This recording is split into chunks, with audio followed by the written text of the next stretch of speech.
They called themselves soldiers of Christ, but their war was against their own followers. In the vibrant counterculture of 1970s Britain, a spiritual awakening was sweeping through rock festivals and communes.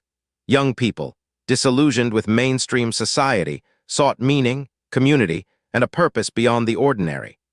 This fertile ground proved ripe for a charismatic preacher with a radical vision, setting the stage for what would become known as the Jesus Army. No one could have predicted that this movement, born from a desire for peace and love, would morph into a notorious cult, leaving a trail of broken families and devastating abuse in its wake. The journey from open-air worship to isolated compounds would be a chilling descent into control and fear. Noel Stanton, a former Baptist minister, emerged as the central figure. He preached a fiery, uncompromising form of Christianity, emphasizing communal living and absolute devotion. His message resonated deeply with those seeking an alternative to conventional life, particularly at events like the Greenbelt Christian Festival. Stanton's early sermons weren't entirely unique for the era.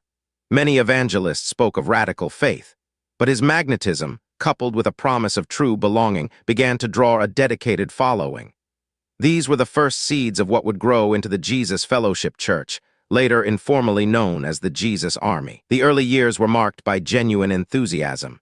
Converts sold their possessions, pooled their resources, and moved into shared houses. They believed they were building God's kingdom on earth, free from the materialism and hypocrisy of the outside world.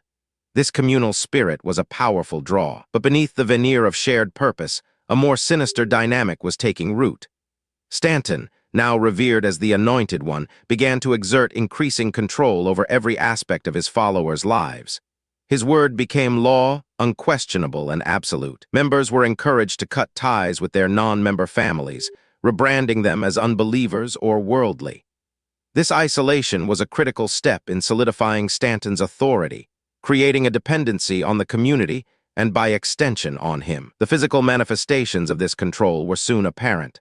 The Jesus Army acquired properties across the UK, creating self-sufficient communities. These compounds, while appearing idyllic, were increasingly insular, shielded from external scrutiny. Children born within the community or brought in by their parents faced an even more profound indoctrination. They knew no other life, no other authority. Their reality was entirely shaped by Stanton's teachings and the communal rules. The group's finances became a complex web. Members' earnings, inheritances, and benefits were all channeled into the central coffers. This created immense wealth for the organization, but left individual members with little to no personal assets, further entrenching their dependence. One of the most disturbing aspects to emerge was the practice of heavy shepherding or discipleship. This involved intense, often humiliating, interrogations and confessions designed to break down individual will and enforce conformity. Public shaming was not uncommon. Stories began to surface of physical and emotional abuse. Former members spoke of being beaten, deprived of sleep, and subjected to psychological torment for perceived transgressions. The promise of spiritual salvation had devolved into a system of punitive control. The cult's internal doctrine, which included beliefs about spiritual wives and spiritual husbands, also facilitated sexual abuse. Stanton himself was later accused of numerous instances of sexual misconduct, often cloaked in spiritual justification. For decades, these accusations remained largely hidden, confined within the closed walls of the Jesus Army compounds.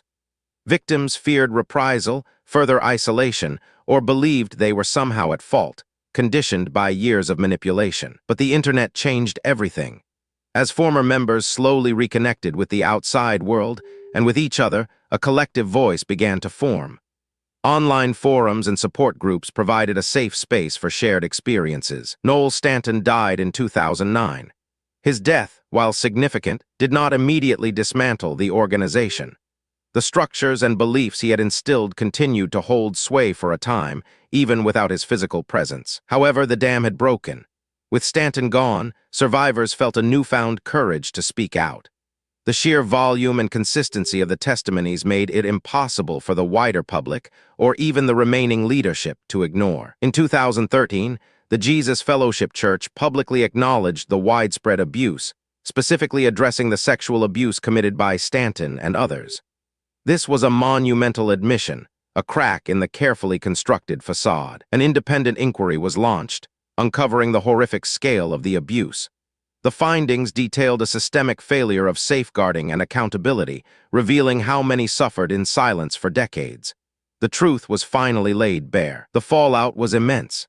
The Jesus Fellowship Church, the parent organization, announced its dissolution in 2020. Its assets were liquidated, with funds earmarked for victim compensation and support. The story of the Jesus Army serves as a stark reminder of how easily fervent belief can be twisted into absolute control. It highlights the dangers of charismatic leadership without accountability and the devastating impact of isolation. For the survivors, the journey to healing is long and arduous. But their courage in speaking out has brought justice for many and offered a cautionary tale to others about the subtle, insidious creep of manipulation. The Jesus Army's rise and fall is a testament to the resilience of the human spirit against overwhelming odds, a dark chapter in British religious history that must never be forgotten. Explore another tale of deception and survival in our next deep dive into the shadowy world of cults.